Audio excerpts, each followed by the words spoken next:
egbe yo mi do zutin to pon me bodo zogbodo me si kan me mi do to pon la vie akiza to me bodo gliko ko yi lodo don agonli me mi ka turo nu wa donu no de nu e hwen do me nu mi to ko le no de ton sa ani do e ka de bo don agonli ko katon mi do da mi ton da yo fon vi wa tonu alope gbasa mi no se ton jotan mi no se ranjo ran hojo wenu ko mimeo mina se do meko ayijawe ba nu wa donu na yinu miyegbe ba mina se nwe do nu me akomi to le mi so to mamla to egbe ya nu e nu mo ve mi da komi to me renwe ya mi so to egbe ya bo da for de damewe be da for kle nu rewa nu mi ba egbe yo mi do nu kekewe mi te to ni yibo na yilo ya me egbe yo nu wa donu na yi da lope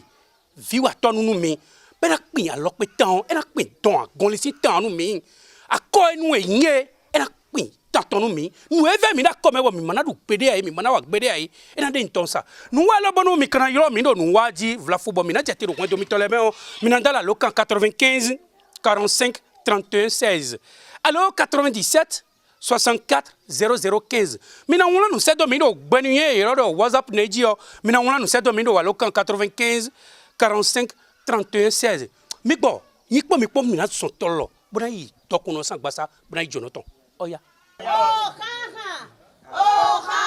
gbogbo kaka meta goro sa oye goro mawe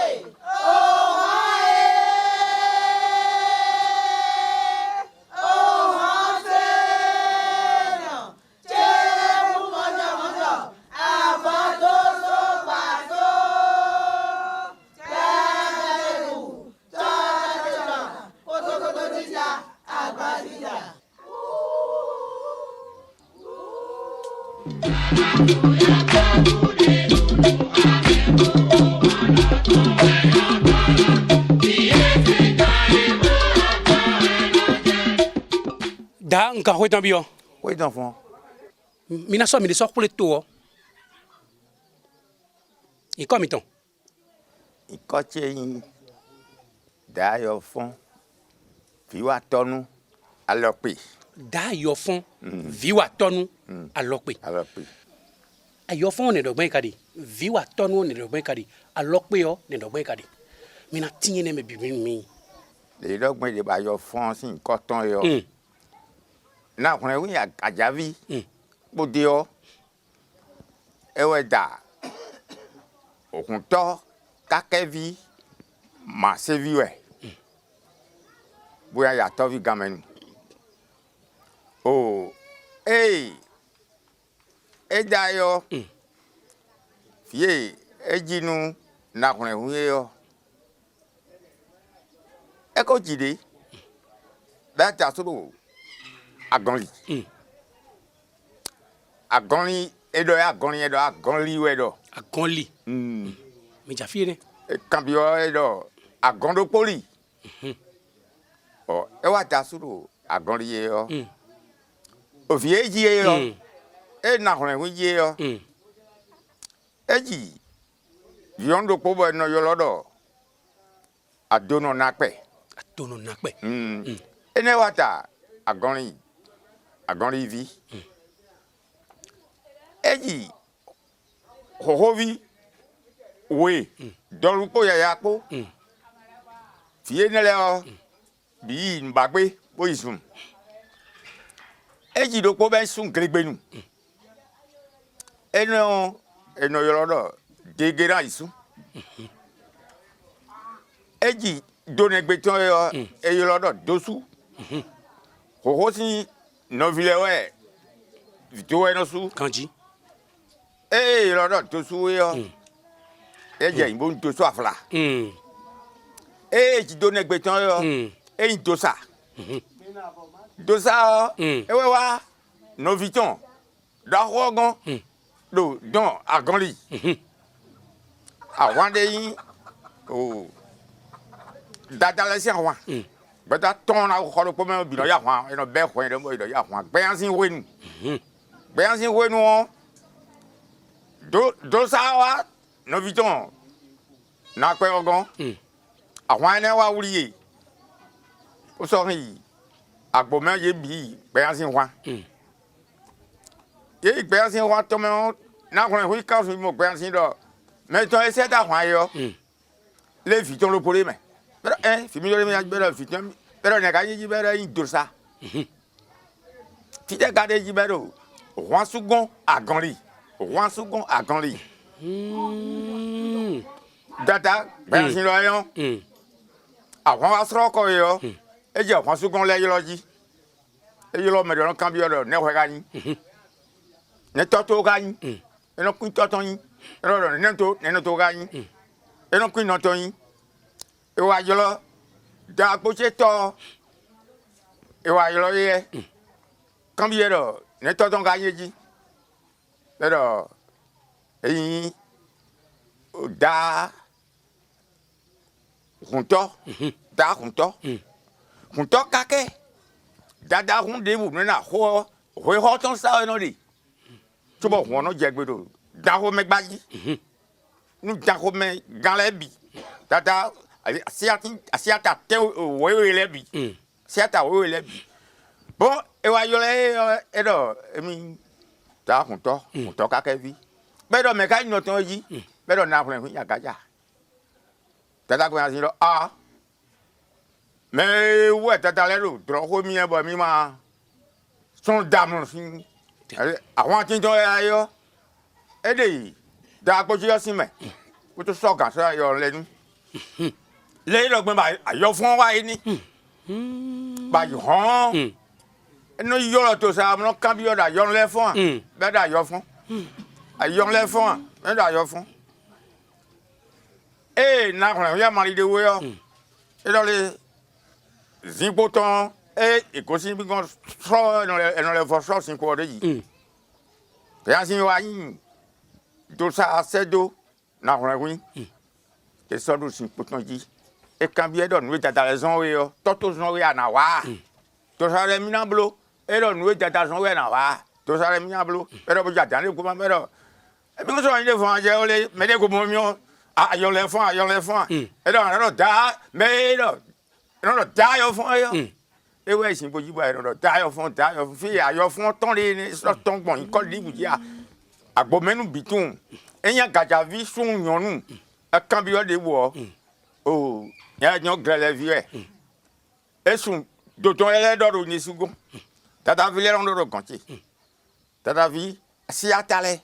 ńdọ̀rọ̀ gànté lẹ́dọ̀ pẹ́ bọ́ ẹ̀dọ̀ ayọ̀ fún yín ni bon o le ka dogme bo alo pe yo touch yo ejifi touch alo pe ejifi bo jode u gan kelele edo eso bo do yo khoso e pache nu sa to ko pa bi de sa to bi edo iko e gborun gan wa so touch chowo yi do fi ton mama e do le bonu gan yin ko mi na le yo le e na yo da lo pe e we mi mo bo ren bo to pe akiza lo to pe akiza to ji mi we mo ba lo ti pe akiza to ji mi we da lo pe amodian e de alo pe do alo pe e don e kam yo so do gan fi de wo e ado bonu gan bonu no e wo so bonu gan touch yo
mi no se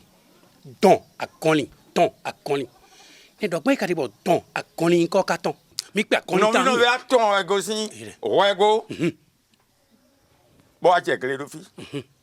e ma tɔn ne lɛ mi hɛ mi yɛ to nkɔ tɔn. o mɛ ko ɛnɔ yɔrɔ la xe mɛ e bɔ jɛnɛgbɛ tɔn ɛnɔ yɔrɔ la do bɔ jɛ ɛnɔ yɔrɔ la a se xe. si xɛ. e yɛrɛ fi ne yɔ. Tí jẹ́ kìrìtà yẹ yín sunko seta ẹnà yọlọ fi ọ̀nà sunko seta ekpolo sunko seta yọlọ kìrìtà yín ọwọ́ ẹ̀jẹ̀ egbe la abada gan abada gẹlẹ́jì tọkọsọ abada gẹlẹ́jì yẹlẹ sunko seta fún ẹ̀kpọ̀ wọ́n wá dọ́nu n'o vi atọ́ ni lẹ́ ọ mẹ́kọ́ wá dọ́ lé ẹ̀mínà yìí jẹ àjàlí gòsè fi tọ́sí àjà bẹ́ẹ̀ gbọ̀n kúfọ́ ọjí gbọ̀n fi bó jẹ́ tẹ̀ sọgbọ́dọ́ mẹ́. Dɔ sogbedomɛ wɛ dɔ wa sogbedomɛtɔ lɛ. sogbedomɛtɔ lɛ. ne de jɛ fi ne yɛ yɔ ye de wɛ do ayizan. dɔ xime fi ne yɛ yɔ mɛ ne lɛ wɛ do ayizan kpe. ye gba kɔta o to mɛ xɔna ɔxɔ idzi sogbe bɛ gba kpe ne gbe. bɔn ìtɔ mɛ ye gosi fi ne yɛ yɔ ye yi jɛ sila do. ɔhana xɔ sugbɔn ye de wɛ da cɛ nu hana. Mais il est bon. Oh, mais nous avons attendu que nous ayons mina jes kwedo ajalipa fi ajali fi yo agontegere do ko fi mina jete ba mina gondo poli enye cambio me role agondo poli do de wa ja gondo ji gondo posi an li do de ba konli nko wa to yo to ko se beton tin yo e la mon jewu no e do bo wa che fi bo a do fi ye yo ne na cher mi dale mi pitan gbe de mi se tan na bi go mi de mi ka ino sin poji me na bi ka ogun friend jo mi ka fi da go che o lo pe sin to we be an sin so jonu no tombo sin poji ye o e ko so ya hwa me ane pe an sin da hwa wo si kon da che da go che boy eno yolo e wa yo fon ni ganji e da fun awosin ko ni bo e wa yo eji vile bona ko visun da ho e ye ton e lora yigbe e ko ni fi boy da si lo godome bo ton boji fi ko ton po godome fi de te logo sun pa le gozon pas fiton là le fini fiton ko jin ton bo wa kan ba gbe le fini et le final ton e de bo to go che sin kuku e yo la sin don ko nu e to go che na ye yo e ze sin po ton bodo to che ka yan donosi a donosi weyin e do le e so sin po jona donosi nu emi le mo joku won yi lo si son da hosin logo son gbado boy wa yo o tu lo je kro je a ko han we a me ko bo yo ko pe tiji na yin sin gbodon do to je na yin sin gbodon to je mi kun ko do ko de o emi to mi ton do yo mi da kon je mi na yin yan e ko yi do kon na yin sin po a vida o gba boyin ayo fon sin ko je yo e cambio me ko na nton bio ayo fon e blo ko do ko a to sin ko fria e vi figanton je won yi sin je gbe anu mi yi je won yi sin je gbe anu da che meleji yo fingan e gba so fi kan do sin ko dame to sin body ma sin no voy e so fi kan ton do sin ko je e lo e blo ko do po to ku a bo to che o e wa je le ko ji bo ayin me ko bo je ayo fon yin je de kare e ja da fo gbe opo enu je won so sin ko ro nu kan me ko fi ko ne kaka gba kiza don wan second bitum be lon so lo mo oh ça c'est pour nous comme nous dire pour nous des quoi les et wa blo khwe kande a forton bla ma fidion to ti wa khode bo bla yin bo aisen yin bo bla bo e khode bo ko sokote ko gbegbe agbanagba yo na khun wi zingo jiwe e de e wa nu do khwe ton fonton fie bla yin bo de jene I home go mo gbegbe ya hona agbanagba bo khe tabo tun khale da pala mo yiro akula khe yesu de we bon e be ko me sila sin san yo e juro ma wo pon me we e so na yon do sin fi e je jigu se to yo fun ton kwe bo ye dijo bo me black pon lo ta ye bi ko lo we sun ji je po holi yo yon leje ason yi bora ason ka bo bi a jakito ga yi gangba sinkin e ya jakito yo e do mi lo ko da mi viton mo ga yi ko da nu e yo le be wa yo e do mi tun kan do kan da ni se e to e mo fon ene do la we lo kan poto lo ko kan de afoton ye don ne me e mo ko ene yo e do e to ko da don bu da yi bu kan ta o le e bi ese ayo fon kun solo le dosa ayo fon dosa vla e kun solo e mize zimboton e boyidu yimbu e do po mi do po le yibu kanta e da bo han e kanu dosa vla solo bona ayo fon solo bonu doyen lo solo tonu gangbanton e ido e lo mo yo so ko yan komen kujen ko kuden bo wen wa ntoche eji yen benegbe o ena ido gonu tonu gwen do don yen wa esedo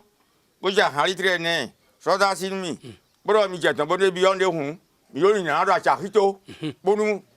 emi ido go mi na wa edo ganton mo ko yo emi na wa toche yi yo yen wa san yo mi sabaju gon ro home me ko mi ton le degena isune e pla mi bo mi home be ro gbole be do le mi mo yi aja ki to fi gangba na ye bonu e pogele bi ton fodo bo do mi so no je do fi mi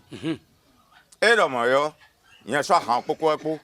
me do ko ina si ma chagbe si yen so e bo mi aja ki to e mi bo isabaju gon bo ayo oh jegena son ta fa iboro mi so no je do filmi do so fala ta fa iboro mi so no je do filmi opoge che ta fa iboro mi so no je do filmi yen di on poge o do me ton kubo mi na hore wi yo we go ne ta fa ina ne me we go e wa ina hore ku bo aye yo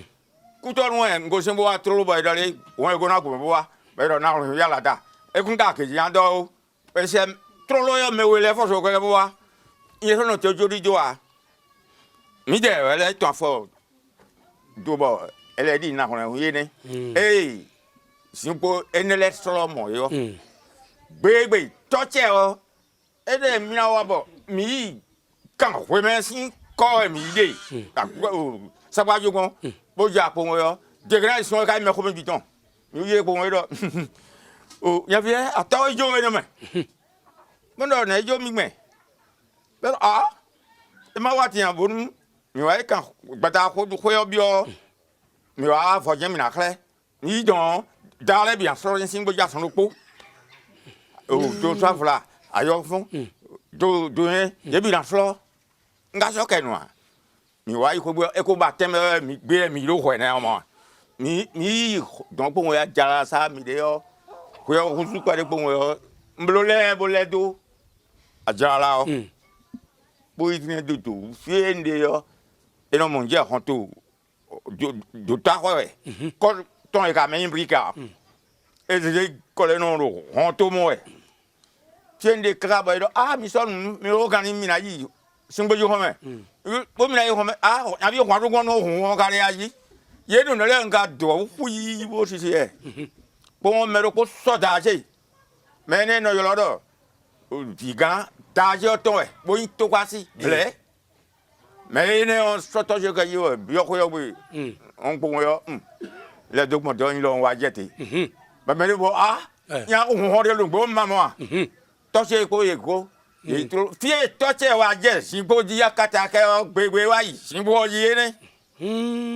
bo je si bo ji yo mo ko de yi je si bo ji yo mo ko de yi kaka e wa fun pe do po yo lo di ton le bi e lo renton zungudo alors pe renne e lo ye bi ple bo do le slawa e klo na e klo mo ji e wuri bo do ni be do ye ni zibo le ingbe o toton yo e we tata da hwan bu si koran be an da hwan bu si koran be yan yo fun le e ka ti gben bo emile kakaka wa je fi din le mi ku din hun e ma kan mere wo e so sin po ojo ni do yen ngo yi pele tan boko go to fo ajibo e ko tan fo ide ba ko di na won wi do ko e do mo yo do yen e slo hono e wa ji meye o to sa vla o de ni ton lo dion e lo ko yalada mi ka ko plasita o de ton de o e lo ran slo ko ye ma de ke na ison no vi mi don da ho ni vi ton le do fiji e lo e ko yalada bran so le e dogwen bo fio e wa do agonli inwe yo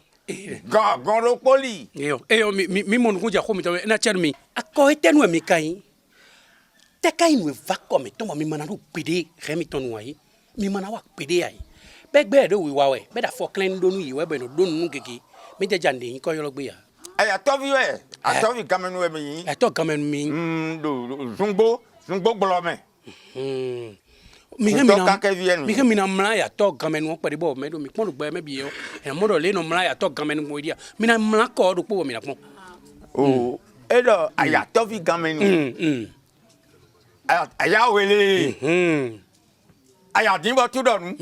gano matomato sun tia gano matomato bo sun tia ako eso sun pe so dokun akudo bo jigbe ni go ko bo gavun wele ato vi o mi de o mi no sa kwa voa ato kama no sa kwa voa no sa kwa voa eso jun pe tombo yi khosa do po kwa na dada eyo te ato kama le mi makana bu pedea nte mi makana wa gbede abo mi ka wa egbe tin be ka fo kan do mi e ato vi ma nu la hun eve mi nse ne cheche de me ato vi na du la hun mi kon du la tete ya ni wa gbe du la tete pon wa nu we ne le yo lo eve mi la kosu me to yo mi ton mi fuyo mase fuyo dans vi pe mase fuyo mi fuyo dans vi pe vodun edo kamiton mesen edo kamiton mele ni ya to vile fuyo ine ni be to ka jivido Hamilton no nyonu jivido Hamilton no nemi kono fo yeso bo nemi kono fo vie wa gbe yo do Hamilton no nemi kono fo yeso bo mi no ko video ho amen mi ko video ho amo do a office quand il offre mi ton ko no di o fide yo e na do ko mi je no so ko ti mi ton na di lo gbe ya ni eyin nda fi nda longtemps de yo il en on mais tout mon so dia eyin fi nda longtemps de yo e bi oro na il en na yo no na ye te kon yo ro segbe susu ali te ka de nu gbeto do po segbe susu o e do ma wo do gbeto yo e do iko segbe susu o gbeto no wa gbe bon certains mais on dit des mers mais quand mon quand dit et mon ndé de beto amano wa tole you know sugbe ene on de no pa me bon ji ko ye de ne yo e su se gbe no kwe nu kan yin po ka pele po vongbon te ka do fie ne mina kan nu yan inu me khole mina pele ka o vongbon te ka do fie ne mina gbaje ko we ni le me mina gbaje me ni mi nu kan yin o eyin o beto mi ton flekin bon le eno jasin sinugbe mais jasin ngbe bo bakon comme ouais to nu yo nde wu ebulu bon me do pono du noa nde tin bodo sinsen no podo me mara misa me abi tenti bente noe lo me tenti funo sera la e wa do ya do rambulu jan jan e nu ala gbe mo boiro o sinsen me on e mo sala la ton we e we ma do a misa me ponde po a pleka ayolo metoi bo hen pa de gbe bo gbe to du fune o une satisfaction e dagbe noé e we ka plek yo a pleka ja ka plek be a ja han goropo a blonde ne o we gbe to du e vivini be so ja ha ko re no yo no ne no na fufu me to kono no fa de nboa no fa fire no fa nu we me fa nu e bo eyin e mo bu ko ron da gbe bonu e do aworan e do amasia e ma ya o ko to a e do de no ya anjo ana mo bi nyetun do nu te u nka tundo e wen fa nye wa gbe yo nte akakaka bodo yono ene obiko fiye yono ene go ecology vie ne bon il gaz mi so to ga 70 ou 72 71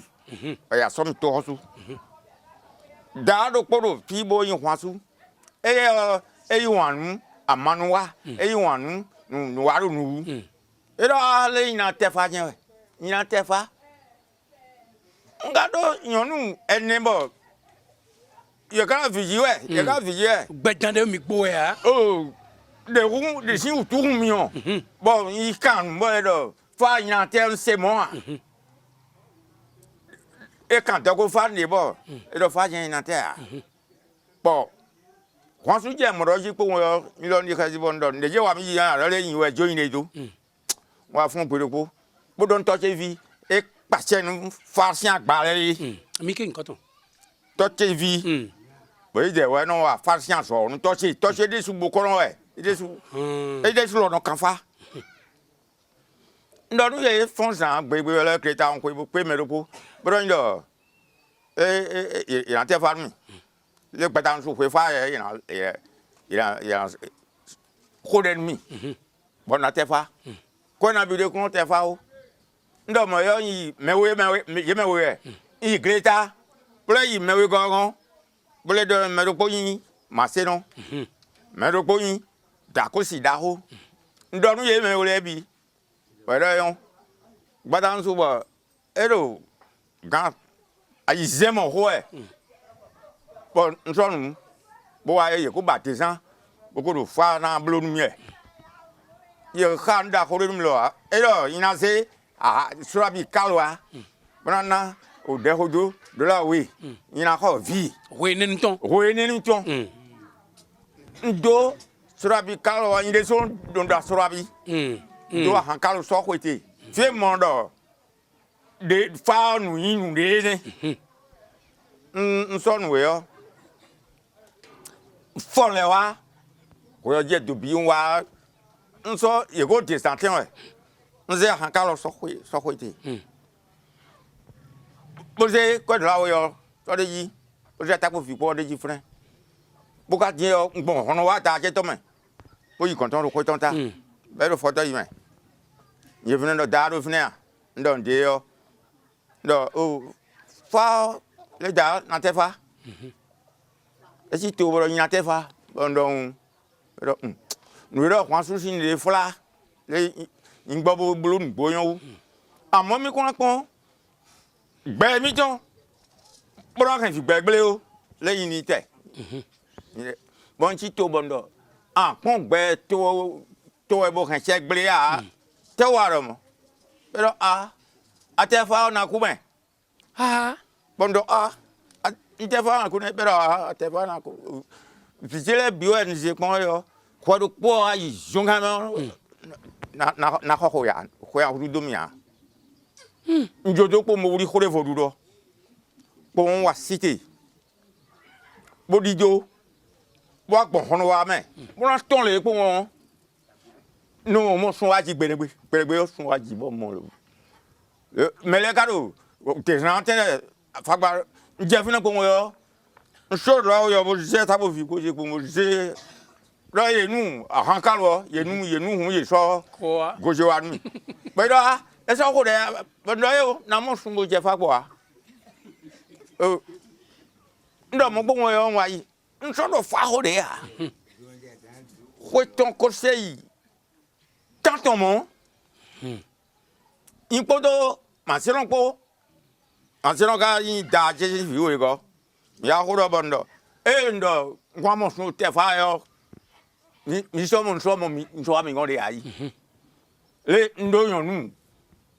en mo bi yo fi ji we nga se fa ho kan ron fa gbe o le nga je ni do gbe yo ni to se gan yo kun men to pero ate fa han to se an ku men mo ndo te fa e do gbe ni gbe ni do mo wa ye yo za ko te chiri to mi to afun mi bodo emi ko de ru yan yi ba mi da o le yin gbe bo fo nu le bo be do yi ni yan fi yan e ni bra e te fa emi na ku emi lo kun ka do me le kan pe de o hun nye do fune to je e wu ko e nu ne e je din ko ko ya fo ton mo to to je wa do te si e bo go sin fi so ayizen wa mi do bona wa toucher nous yo a kan fo an se fa o vi wuri asan se fa o agbon de an se fa o kaka bo ena sra una gba ni bo yin de suwe de ko chaka ene ho yin tonton bo ko gbo o sra una gba o e we wa yi sun kan me bo ite fa o bo ko don do gbenegbe do eyin to gbe bo mi pe ma pe o to gojo asa kon igmade o eyin pe ko ple do han yi ko le kon to boji o bu ko no le ado mo mi sisa yin ton wu wa sisa ton noe fa o ka do yo yen te do yo bi po da lo ton ji kaka eyin fidio in we do no na lo nde gbede in we do wi wa bo ado le do fidi yan ma eyin beto ko ple do fide bo no we da so gan on ko ton fine on in je no so fa ko do ene bi nka yi we ba ko me yi gantan ton me bo ai ko gantan ton da de me ye so we ba de me pe de yi we ba de ko sa fide tun de dio nous merci les bidion we ma ton ko che me din bon rien na so clé il un président nous si soglo i ganje o boko mo ka je gbe bon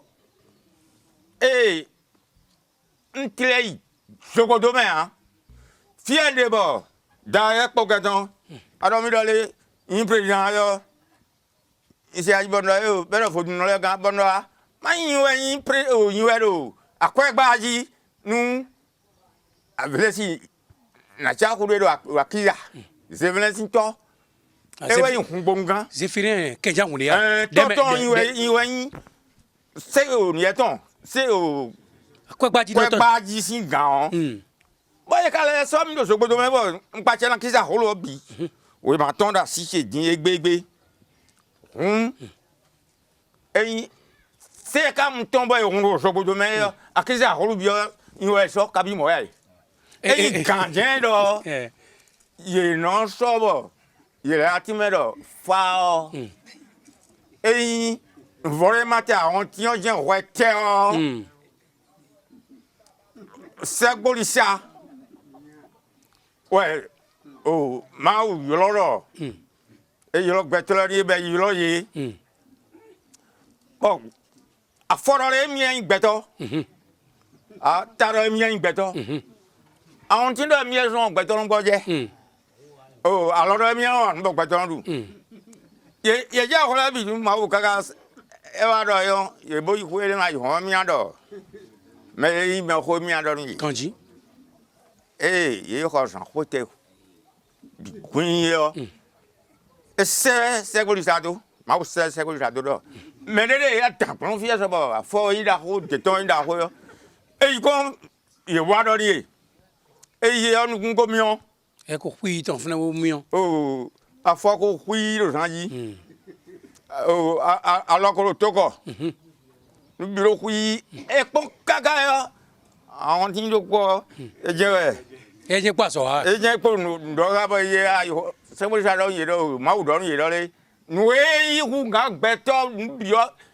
le na awon tin ni fa ye ga te ga informate gba ja awon tin e ani se fitin donc ma je ta mi mo ko ja ko mi to mi kwa si ko ko da mi ko ko da lu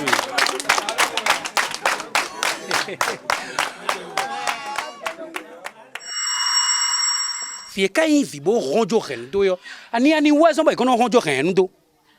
te kono funfun ye be no ronjo rendo e kai mo eyan gbe wa te ka do numi ton bo mi na yin se do vie ronjo rendo le ani kono so tambo vile no ronu rendo oui non so ba vile no do yo vile no timbo se no gble e ma ni wa na yin ha e na mo to monde na de oh bokoron le ko ji han do le soje kaji le sokunka oh to me vo lo jo a afna ja ji de hu e do mi gun na ma gbon do hu wo hu adima eyin aji beto bonu me ya nde ngbe o e na mo to mo njo na asi gbedo no hu bi wo na gbedo no de e nu ma ya ma gbesu besin fine kanji makana kpado we ai mele vo signalando nu enle do ide yo bio na mesin don na mesin wa ve we yo kulo na do nyanya di ma wa into gbogbo to anzon de u yen ai te mi yen ai te ka na wa ide bo fi ka na kunu kwenu e no gbeta ju surtout mais aussi no mando yen to eme we ga do yen mi ton bo in kote kono sun me mo le we in kote kono sun yen wa to ene le we oh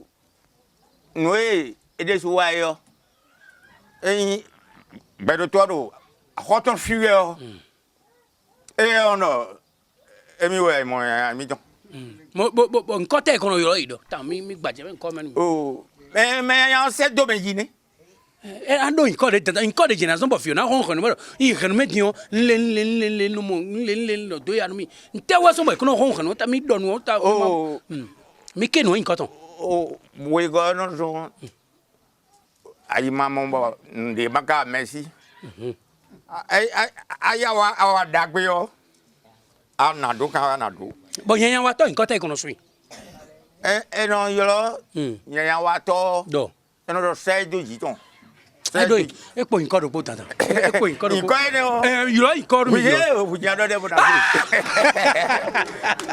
mi ke in kodo mi no nde jan so mo fio na honu hanu tata nde jina zon be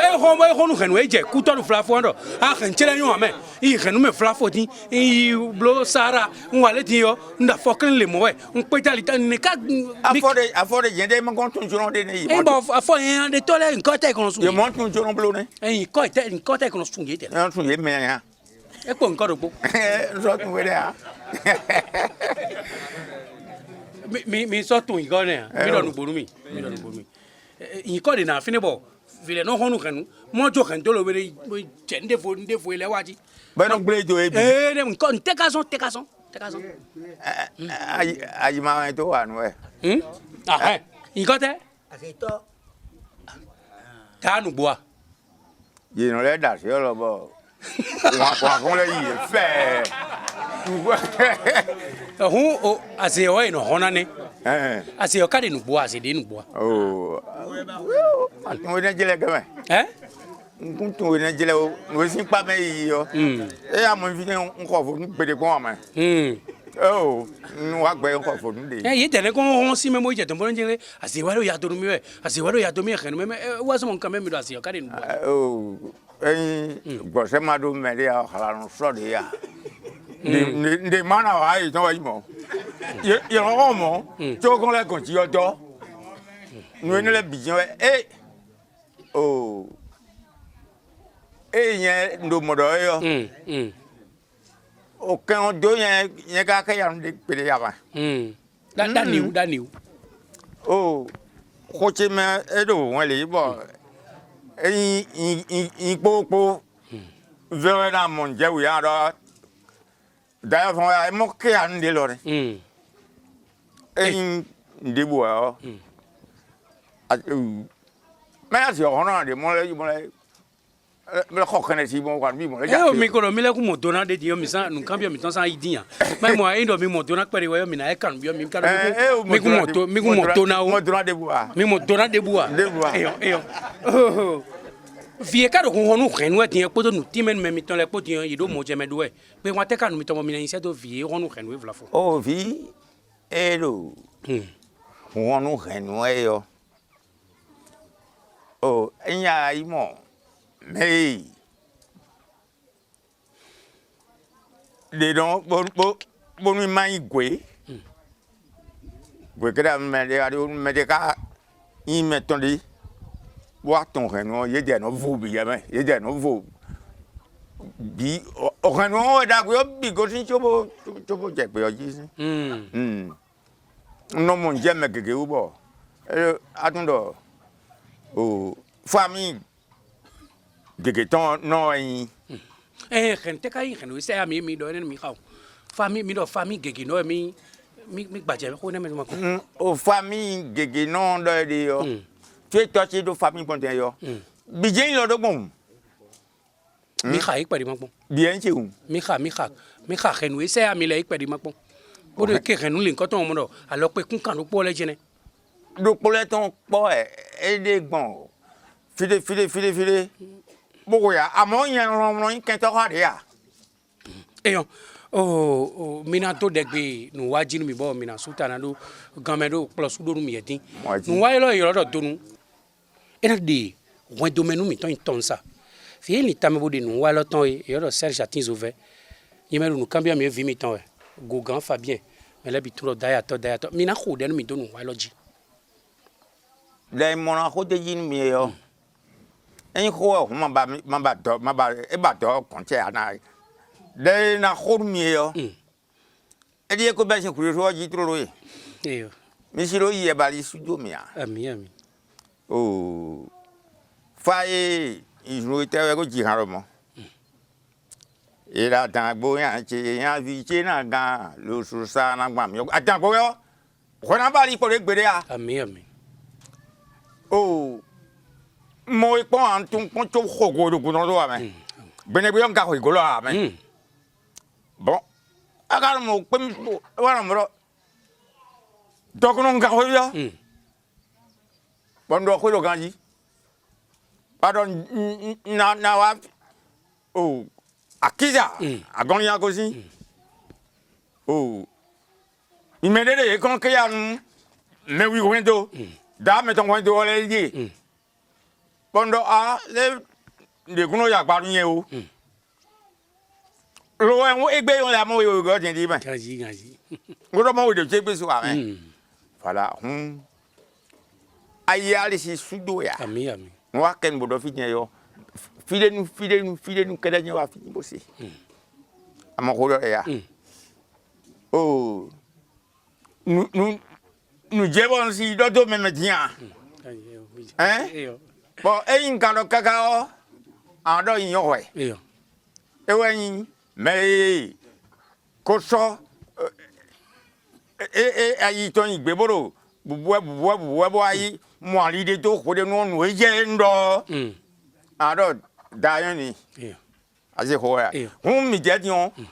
Milo, dark benato, pour FIFA nato, nous prenons, nous éplons, nous l'édions. Comme à Roseau, ou un timbre, Minébro, oui, oh, ici, Bali, quoi, mais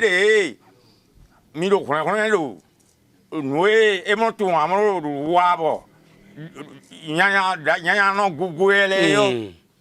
des monuments, vous savez, mais et oui, cloning, racinant les non cloning, mais bon, sans d'eau, high, ton même money. Et la tchermi. As you hold ya. Da no kunde de karo ai kung banji fibo mina era doide gesi kha khaw no kunde ati mo murufi dokono ka hoda bio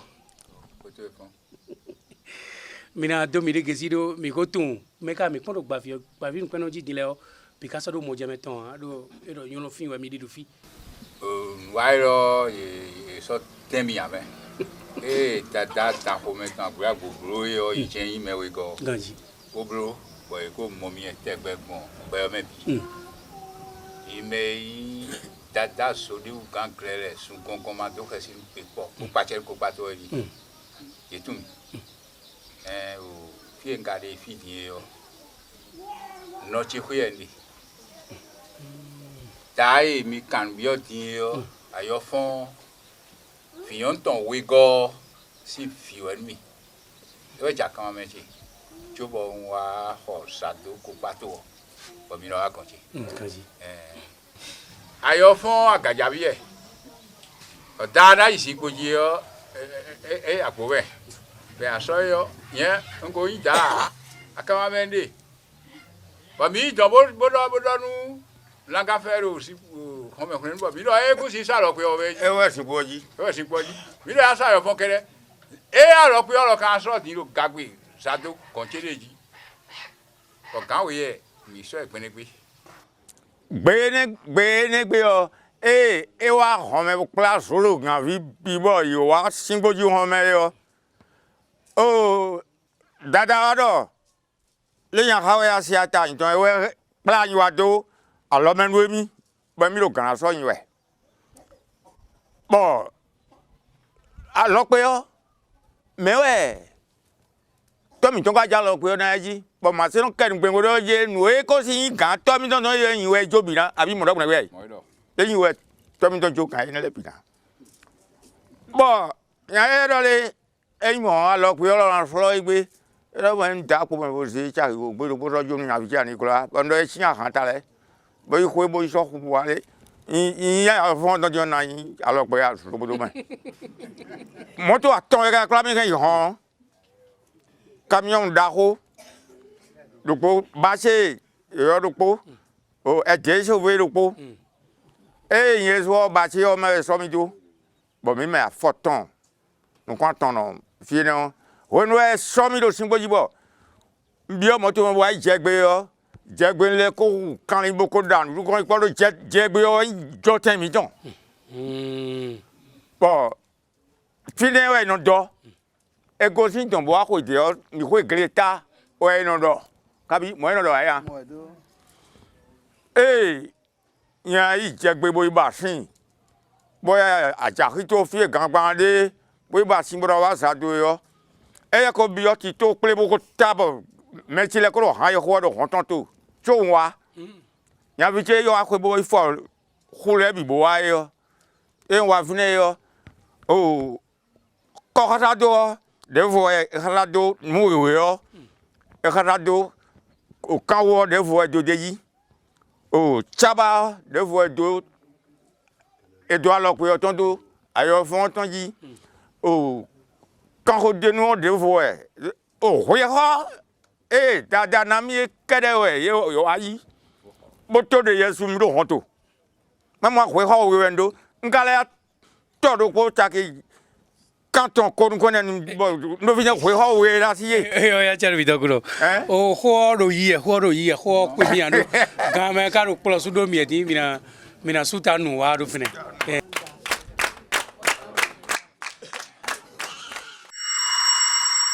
dans sene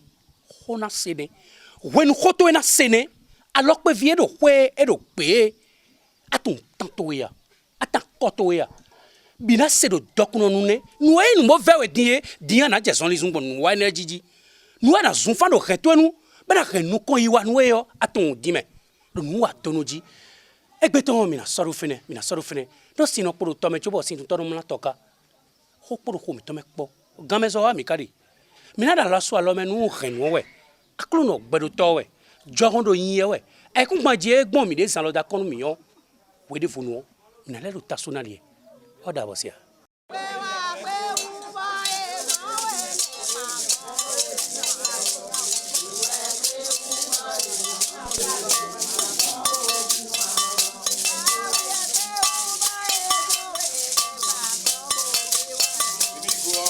What